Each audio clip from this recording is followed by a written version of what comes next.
Willis Francis joins me after today's 1-0 defeat on the road at Prescot Cables. First of all, what was your thoughts on that overall? I thought we was very naive early on. We we knew what type of atmosphere we was coming to. We knew what type of pitch, and we knew the way that we needed to play to try and get something from the game. Um, and first 15 minutes, we have to stay in the game. We have to keep it a clean sheet, and we can't concede. Give the ball away really, really cheaply. Foul, yellow card for Ethan, and then the free kick was unbelievable. Only place that he could have put it to score, and he did, and that was our downfall. And then obviously we build into the game.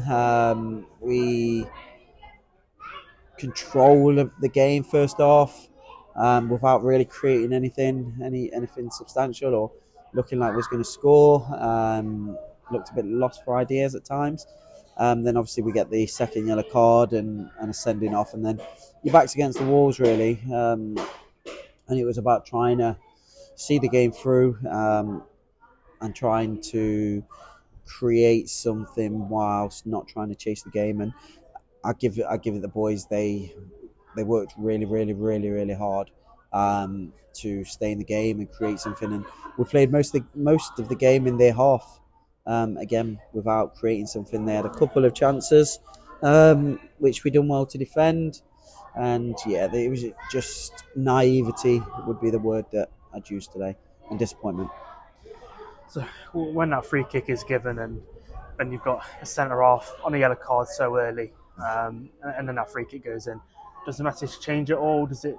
Of course, it would change the game, but does the message allow to change it all, or is it just much of a kind of carry on with what was set out in the first place? I mean, you lose your captain after 30 minutes, was it? Obviously, things are going to change. You change your formation. Think about changing personnel. And I think it was about just trying to stay calm, and trying to show the players that there was still a way in the game, and that they needed to work that little bit harder to try and get something from the game. As I said, like with 10 players, we still got chances to draw the game, win the game, but the decisions that we make at times aren't the right ones, and whether that's something that we need to work on, whether that's desire, I'm trying to put my finger on it. But yeah, we're down to 10 players, and it does change the way that the game looks. Right. So it seemed like it was a game full of kind of half chances, no real clear cut chances really either side. Put a lot of balls into the box. Maybe on another day it sticks, or a player gets it down and they'd be able to make it a full chance. But how important is it, especially when away, that when the ball does go in, just to try and get a foot on it or get a toe on it, and on another day maybe one of those go in? Yeah, I mean, any away place in this league is tough, and when you get half chance, you have to make the most of it. I mean, I think we've lost the last 3 or 4 games, away 1-0.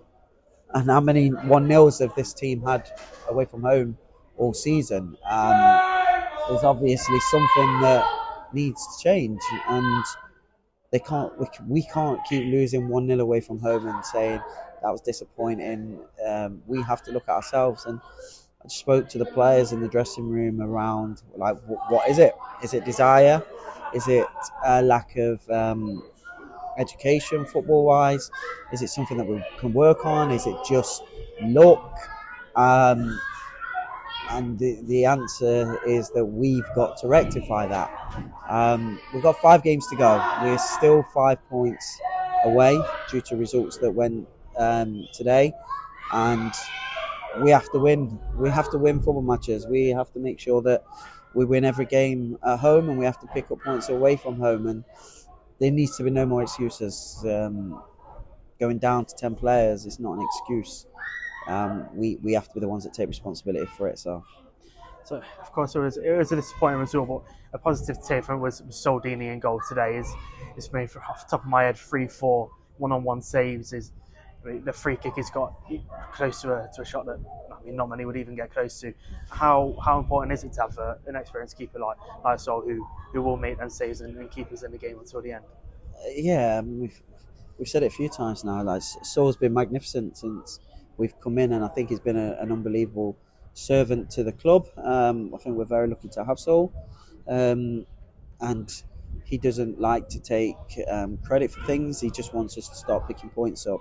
So we're incredibly lucky to have Saul and a lot of other players, but we're not picking up points, and that's well, we are picking up points. I'll take that one back. We're not picking up enough points right now to see us into safety, and we need to make sure that Saul stops making those saves because then we're defending properly.